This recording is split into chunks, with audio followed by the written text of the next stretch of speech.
जय श्री कृष्ण।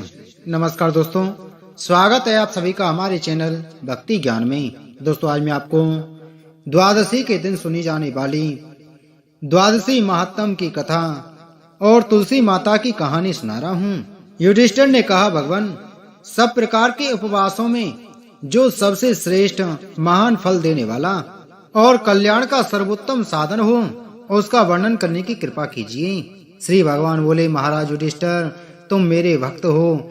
जैसे पूर्व में मैंने नारद से कहा था, वैसे ही तुम्हें बतलाता हूँ। सुनो नरेश, जो पुरुष स्नान आदि से पवित्र होकर मेरी पंचमी के दिन भक्ति पूर्वक उपवास करता है तथा तीनों समय मेरी पूजा में संलग्न रहता है, वह संपूर्ण यज्ञों का फल पाकर मेरे परम धाम में प्रतिष्ठित होता है। नरेश्वर, अमावस्या और पूर्णिमा ये दोनों पर्व, दोनों पक्ष की द्वादशी तथा श्रवण नक्षत्र, ये 5 तिथियां मेरी पंचमी कहलाती हैं। ये मुझे विशेष प्रिय हैं। अतः श्रेष्ठ ब्राह्मणों को उचित है कि वे मेरा विशेष प्रिय करने के लिए मुझ में चित्त लगाकर इन तिथियों में उपवास करें। नर श्रेष्ठ, जो सब में उपवास ना कर सके, वह केवल द्वादशी को ही उपवास करें। इससे मुझे बड़ी प्रसन्नता होती है। जो मार्गशीर्ष माह की द्वादशी को दिन रात उपवास करके केशव नाम से मेरी पूजा करता है, उसे अश्वमेध यज्ञ का फल मिलता है। जो पौष मास की द्वादशी को उपवास करके जो नारायण नाम से मेरी पूजा करता है, वह बाजमेध यज्ञ का फल पाता है। राजन, जो माघ की द्वादशी को उपवास करके माधव नाम से मेरा पूजन करता है, उसे राजसूय यज्ञ का फल प्राप्त होता है। नरेश्वर, फाल्गुन के महीने में द्वादशी को उपवास करके जो गोविंद के नाम से मेरा अर्चन करता है, उसे अतिरात्र याग का फल मिलता है। चैत्र महीने की द्वादशी तिथि को व्रत धारण करके जो विष्णु नाम से मेरी पूजा करता है, वह पुंडरीक यज्ञ के फल का भागी होता है। पांडुनंदन, बैसाख की द्वादशी को उपवास करके मधुसूदन नाम से मेरी पूजा करने वाले को अग्निष्टोम यज्ञ का फल मिलता है। राजन, जो मनुष्य ज्येष्ठ मास की द्वादशी तिथि को उपवास करके त्रिविक्रम नाम से मेरी पूजा करता है, वह गोमेध के फल का भागी होता है। भरत श्रेष्ठ, आषाढ़ मास की द्वादशी को व्रत रहकर वामन नाम से मेरी पूजा करने वाले पुरुष को नरमेध यज्ञ का फल प्राप्त होता है। राजन, श्रावण महीने में द्वादशी तिथि को उपवास करके जो श्रीधर नाम से मेरा पूजन करता है, वह पंच यज्ञों का फल पाता है। नरेश्वर, भाद्रपद मास की द्वादशी तिथि को उपवास करके ऋषिकेश नाम से मेरा अर्चन करने वाले को सौत्रमणि यज्ञ का फल मिलता है। महाराज, आश्विन की द्वादशी को उपवास करके जो पद्म नाम से मेरा अर्चन करता है, उसे 1000 गोदान का फल प्राप्त होता है। राजन, कार्तिक महीने की द्वादशी तिथि को व्रत रहकर जो दामोदर नाम से मेरी पूजा करता है, उसको संपूर्ण यज्ञों का फल मिलता है। नरपते, जो द्वादशी को केवल उपवास ही करता है, उसे पूर्वोक्त फल का आधा भाग ही प्राप्त होता है। इसी प्रकार श्रावण में यदि मनुष्य भक्ति युक्त चित्त से मेरी पूजा करता है, तो वह मेरी सालोक्य मुक्ति को प्राप्त होता है। इसमें तनिक भी अनित्य विचार करने की आवश्यकता नहीं है। उपयुक्त रूप से प्रति मास आलस्य छोड़कर मेरी पूजा करते करते जब 1 साल पूरा हो जाए, तब पुनः दूसरे साल भी मासिक पूजन प्रारंभ कर दें। इस प्रकार जो मेरा भक्त मेरी आराधना में तत्पर होकर 12 वर्ष तक बिना किसी विघ्न बाधा के मेरी पूजा करता रहता है, वह मेरे स्वरूप को प्राप्त हो जाता है। राजन, जो मनुष्य द्वादशी तिथि को प्रेम पूर्वक मेरी और वेद संहिता की पूजा करता है, उसे पूर्वोक्त फलों की प्राप्ति होती है। इसमें संशय नहीं है। जो द्वादशी तिथि को मेरे लिए चंदन, पुष्प, फल, जल, पत्र अथवा मूल अर्पण करता है, उसके समान मेरा प्रिय भक्त कोई नहीं है। नर श्रेष्ठ युधिष्ठिर, इंद्र आदि संपूर्ण देवता उपयुक्त विधि से मेरा भजन करने के कारण ही आज स्वर्गीय सुख का उपभोग कर रहे हैं। तुलसी माता की कहानी।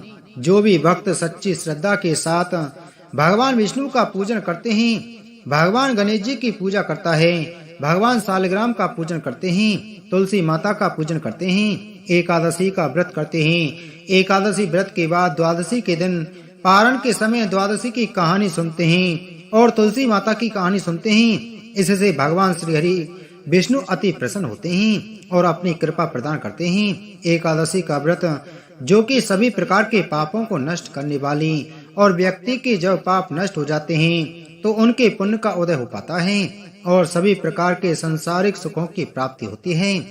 हिंदू धर्म में तुलसी का बड़ा ही विशेष महत्व बताया गया है। माता तुलसी जो कि अपने भक्तों के सभी प्रकार के पापों को नष्ट करने वाली है और भगवान विष्णु को तुलसी दल अति प्रिय होता है।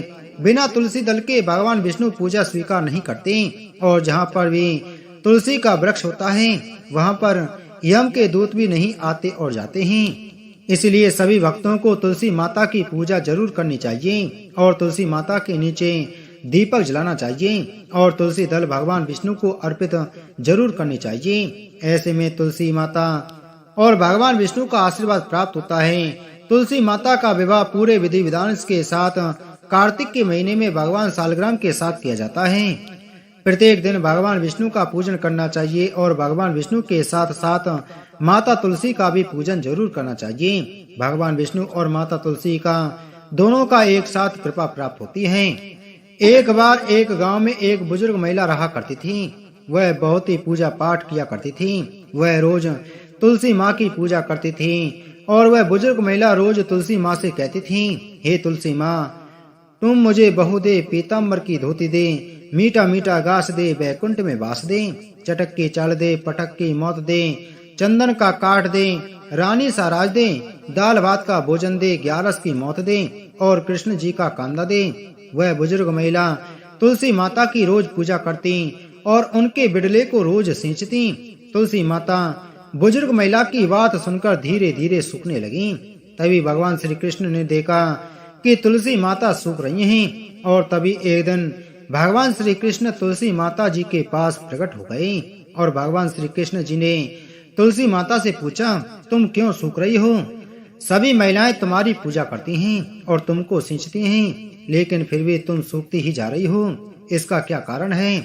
जिसके बाद तुलसी माता ने भगवान श्री कृष्ण जी से कहा कि हे प्रभु, एक बुजुर्ग महिला मेरे पास रोज आती है और रोज एक ही बात बोलती है, हे तुलसी माता, सबकी दाता, मैं तेरा बिडला सींचती हूँ।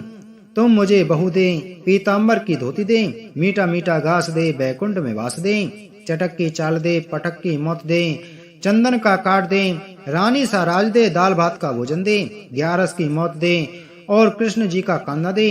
मैं उस बुजुर्ग महिला की सारी मनोकामना पूरी कर सकती हूँ, लेकिन उसकी एक मनोकामना पूरी नहीं कर सकती।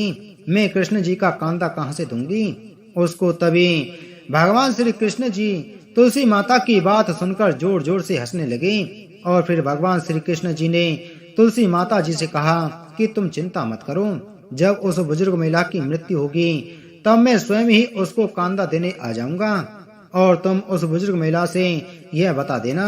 जिसके बाद भगवान श्री कृष्ण जी तुलसी माता को यह बात बताकर वहां से अदृश्य हो गए और धीरे धीरे उस बुजुर्ग महिला की तबीयत खराब हो गई। और एक दिन जब एकादशी का दिन था, 11 का दिन था, तो उस दिन उस बुजुर्ग महिला की मृत्यु हो गई। तभी कुछ बुजुर्ग महिला के आसपास रहने वाले सभी लोग आ गए और उन्होंने उस बुजुर्ग महिला के अंतिम संस्कार के लिए उसको जैसे ही उठाया तो वह बुजुर्ग महिला वहां पर किसी भी व्यक्ति से नहीं उठी। तभी वहां पर अचानक से एक बच्चा आ गया और सभी से कहने लगा कि मैं इस बुजुर्ग महिला के कान में कुछ कहूंगा जिससे यह बुजुर्ग महिला हल्की हो जाएगी और आप सभी लोग इनको आराम से उठा सकेंगे। यह सुनकर सभी लोग बहुत ही आश्चर्यचकित हो गए और कहने लगे, ऐसा कैसे हो सकता है? और सभी लोगों ने उस बच्चे को बालक समझकर वहां से भगा दिया।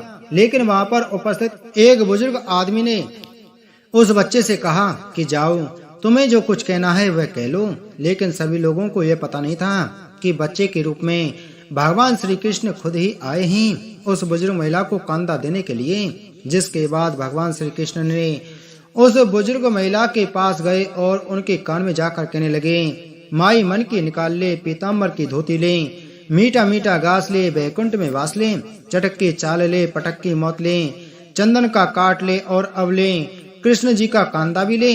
भगवान श्री कृष्ण के इतना बोलते ही वह बुजुर्ग महिला हल्की हो गई और फिर भगवान श्री कृष्ण जी ने उस महिला को कांदा दिया और उस बुजुर्ग महिला का अंतिम संस्कार किया। जिसके बाद उस बुजुर्ग महिला को मोक्ष प्राप्त हो गया और उस बुजुर्ग महिला को स्वर्ग की प्राप्ति हुई। तुलसी में माता लक्ष्मी जी का वास होता है।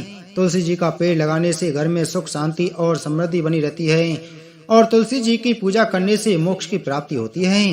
हे तुलसी माता, हे भगवान श्री कृष्ण, जैसे उस बुजुर्ग महिला की मनोकामना पूरी की, वैसे ही आप अपने सभी भक्तों की मनोकामना पूरी करना।